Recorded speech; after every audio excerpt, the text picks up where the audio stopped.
서초동 한 상가 건물 화장실에서 발생한 묻지마 살인으로 인한 우리 사회 충격과 분노 그리고 안타까움이 커지고 있는데요. 오늘 자세한 이야기 나누겠습니다. 네, 수도권 인사이트 최요한 시사평론가와 함께하겠습니다. 어서 오세요. 예, 안녕하십니까.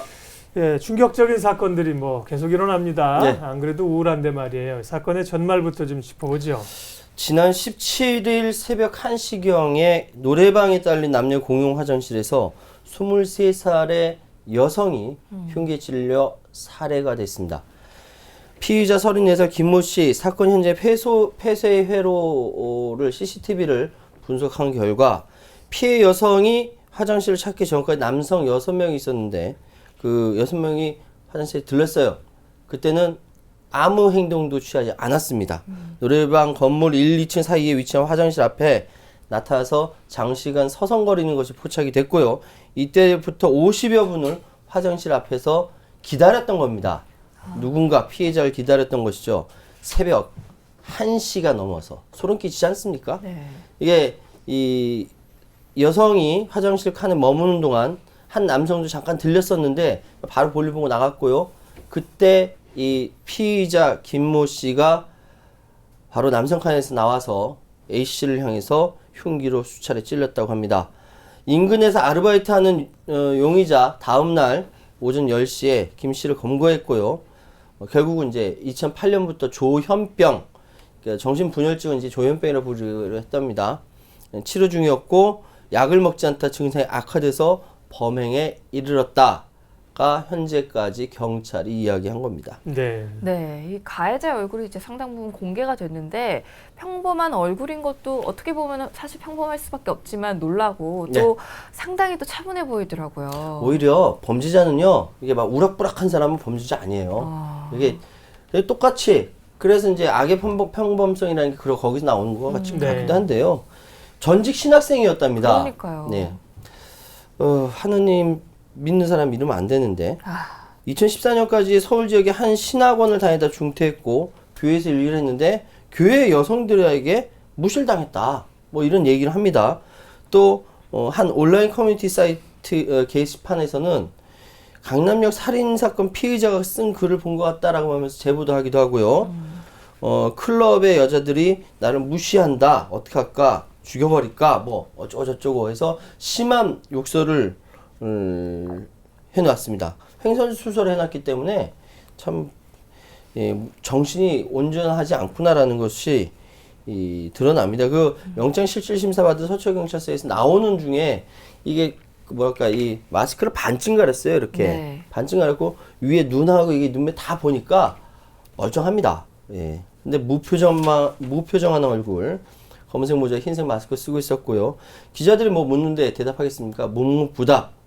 그야말로 말 아무 소리 하지 않고 바로 이제 서초경찰서를 빠져나갔죠. 네. 사건 장소 주변인 강남역 10번 출구를 중심으로 시민들의 추도의 물결이 이어지고 있죠. 우리 여성의학계에서는 이게 여성 혐오 범죄라고 생각하십니까? 이게 조현병이랑 복합적으로 좀 얽혀 있는 것 같다는 우리 생각은 의원님 들어요. 어떻게 생각하세요? 글쎄요. 잘 모르겠습니다. 네.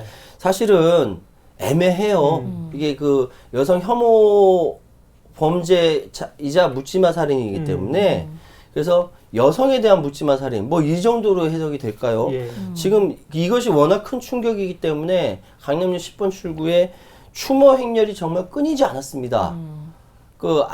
딸 키우는 아빠로서 그런 거 보면 눈물 날라 그래요. 그 막 주변에서 많이 우는 여성들도 많이 봤는데요. 사건의 양상은 여자들이 날 무시해서 죽였다는 강남역 묻지마 피의자 말에서 시작됐습니다. 심지어는 일간 베스트 저정소라는 곳에 한 회원으로 추정된 사람이 이렇게 조롱 문구에 근조 화환을 보낸 한편 다수의 사람들은 여기에 포스트잇에 추모의 마음을 네. 이렇게 실었습니다. 근데 비가 온다고 하니까 지금은 이렇게 다 이렇게 철거를 해서 이게 소중한 마음들이니까 철거를 해서 좋은 장소에서 다시 추모 장소를 개시한다고 지금 현재 서울에서는 서초구청으로 이렇게 철거를 하고 네. 있고요. 철거를 했고 또 전국적으로 이게 추모 장소가 많이 있거든요. 비가 온다고 하니까 그래서 다 추모 포스트잇 이것들을 다 철거하고 있는 상황입니다. 네. 그러네요. 이 박원순 시장도 현장을 직접 찾았죠. 예, 그 19일 오후에 박 시장은 강남역 10번 출구를 찾았습니다. 그리고 피해자 나이만큼의 23초간 묵념을 했다고 하고요. 박 시장은 트위터에서 분노의 물결이 일렁이고 있었다. 혐오 범죄, 묻지마 범죄가 없도록 이 병든 세상을 치유하겠다라고 각오를 새롭게 다졌고요. 또 이 앞에 조성된 강남역 살인사건 추모 현장 보존하겠다고 했고 또 서울시의 여성 안전을 위한 대책을 점검하고 추가 방안을 살펴보는 그런 회의를 주재했다고 합니다.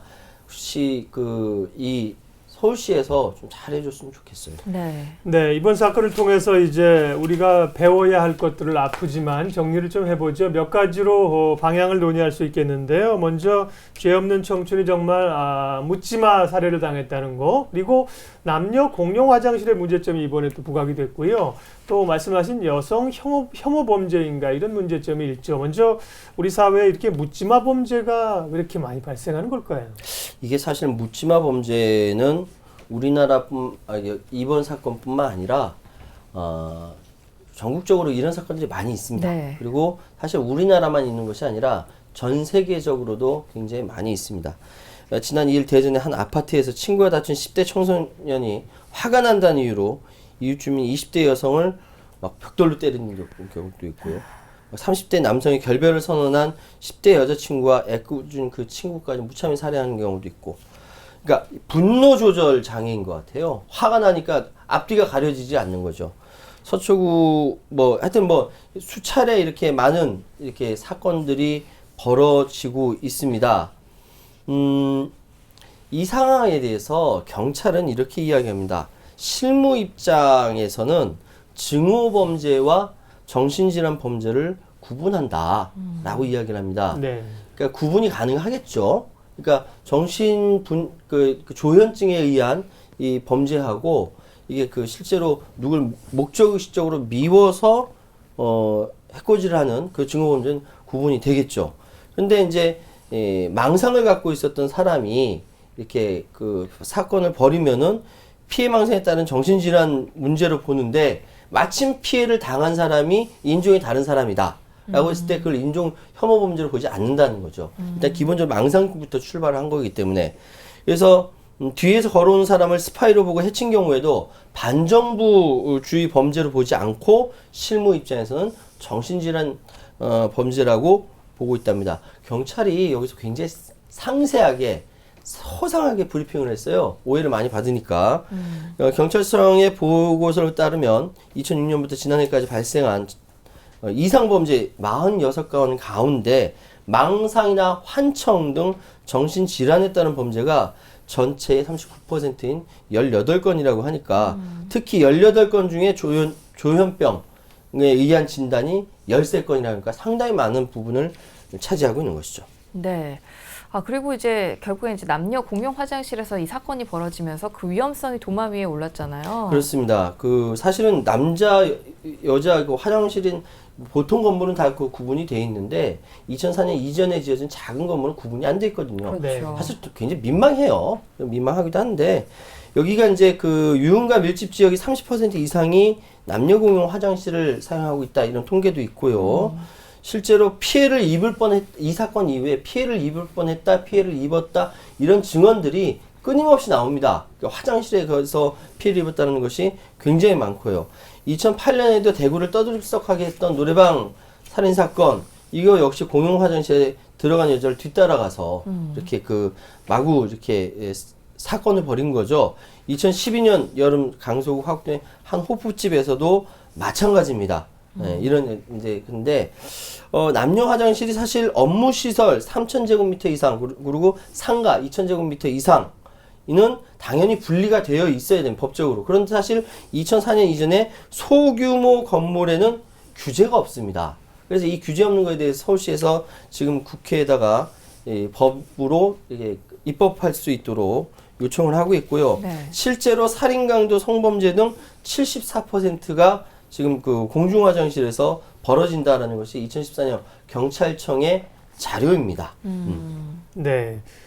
남녀 공용 화장실뿐만 아니라 사실 일반 화장실도 여성들은 화장실에 부족해서 축 줄 서 있는 경우 많잖아요. 많이 많죠. 예, 우리가 정말 소득 3만 불 시대를 눈앞에 두고 화장실 문제 하나 해결 못해서 되겠습니까? 예. 뭐 이게 고속도로도 만들고 자전거 길도 만들고 걷는 길도 만들고 만들 것도 많지만 화장실 문제 좀 해결했으면 좋겠어요. 네. 예. 예.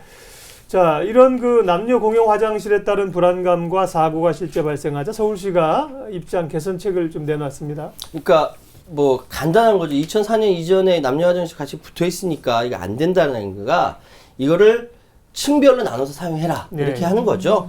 그러니까 서울시가 강남역 인근 상가 건물 화장실 발생한 이 사건을 계기로 전수조사를 실시하고 분리 설치하도록 권고한다라고 하고요. 이 분리 설치는 어쩔 수 없이 지금 층별로 나눠서 사용할 수밖에 없는 그런 것이라고 말씀드릴 수 있겠습니다. 현행법상 소규모 민간 건물에 남녀 화장실을 분리를 강제할 수는 없거든요. 그렇기 때문에 서울시가 20일 법 개정을 국회에 건의할 예정이라고 합니다. 네.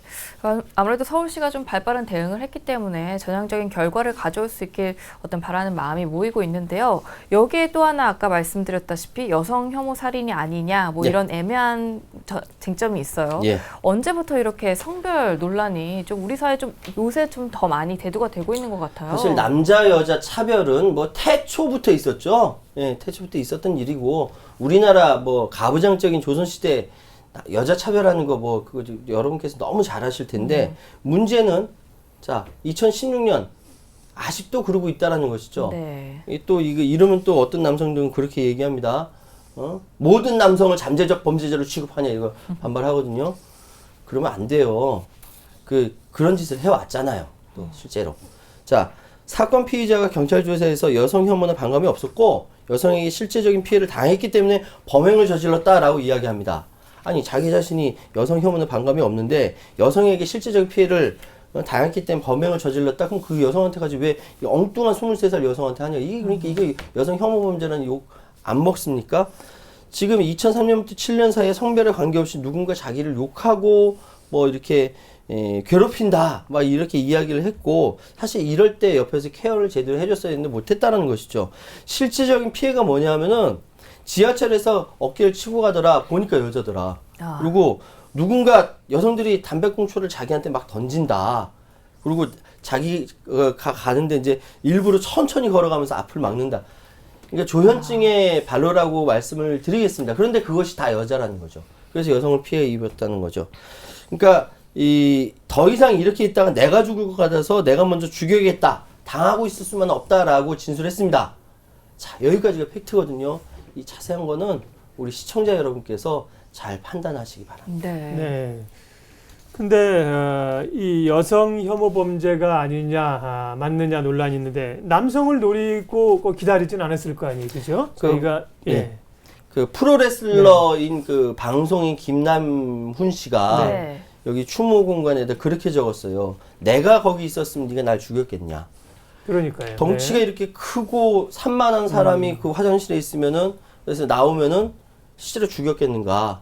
실제로 그 사건을 벌였겠는가. 더군다나 만약에 여성인데 덩치 이렇게 막 큰 사람이라고 한다면 자기보다 큰 사람이 그렇게 피해를 입혔겠어요? 제압하기 어렵다면 안 했을 수 없죠. 있죠. 예. 당연히 이게 자기보다 네. 키가 작고 힘도 약한 여성, 그러게요. 어린 여성이니까 이렇게 피해를 입힌 것이죠. 근데 뭐 경찰은 뭐 그 부분에 대해서는 조심스러운 입장이라면서요. 그렇죠. 조심스럽게 이야기를 네. 합니다만 한국 사회에서 이런 그 범죄에 대해서 여성 혐오 범죄라고 여성들이 굉장히 지금 분노에 차 있거든요. 네. 그렇기 때문에 경찰로서 말하기가 굉장히 조심스러운 것이고 앞에 6명의 남성은 거르고 약자인 여성에게만 피해를 입힌 거 누가 봐도 이건 여성 혐오 범죄다라고 이야기할 수 있는 부분이고 충분히 그런 개연성이 있기 때문에 경찰이 이야기하기에도 좀 버거운 것입니다. 아, 그렇겠네요.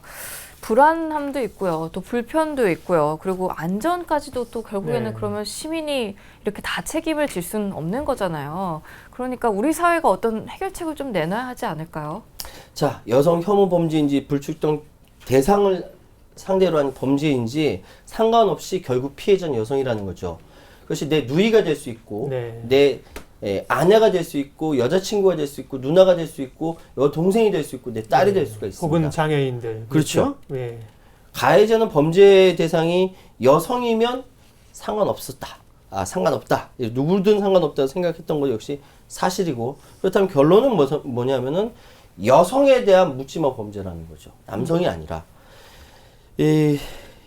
피해자가 살해되던 시간이 새벽 1시였는데 나는 운 좋게 살아남았다라고 포스트잇에 글을 남긴 여성 누리꾼의 이야기가 그래서 울림이 있습니다. 한국 사회 여성으로 태어났다는 이유만으로 이렇게 위협에 시달리고 공포에 시달리는 삶을 감내해야 합니까? 남성들의 문제가 아니라 남성 중심적인 시각이 문제예요. 그렇기 때문에 그런 말 하지 마십시오. 너희들은 안전해. 이번 사건 정신질환자에 의한 묻지마 범죄일 뿐이야. 그렇게 이야기하는 것조차가 폭력이라는 거. 내가 지켜준데 뭔 걱정이야. 이런 이야기조차가 폭력이라는 거. 세상이 위험하니까 일찍 다녀. 매무새를 단정히 해. 이런 이야기들이 폭력이라는 것을 남성 중심적 시각이라는 걸 잘 아셨으면 좋겠고요. 예. 여성은 여성이라는 이유만으로 그리고 누군가 지켜주지 않으면 밤 늦은 거리에서 공포에 떨어야 합니까? 그런 거 아니죠.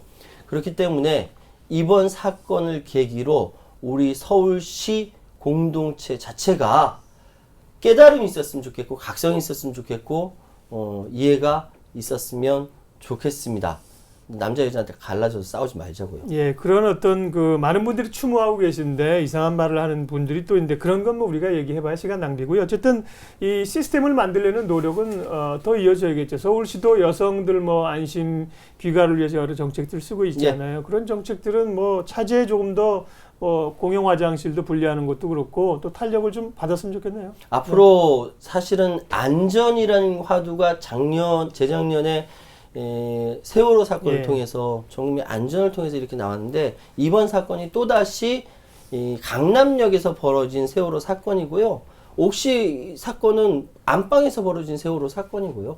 안전이라는 것은 국민의 기본권입니다. 국민의 기본권을 지켜주자라는 차원에서 접근해야 될 것 같습니다. 네. 오늘 서초동 공용 화장실에서 발생한 묻지마 살인 사건에 대해서 얘기 나눠봤습니다. 오늘은 여기까지 듣겠습니다. 최영환 평론가 감사합니다. 예, 감사합니다.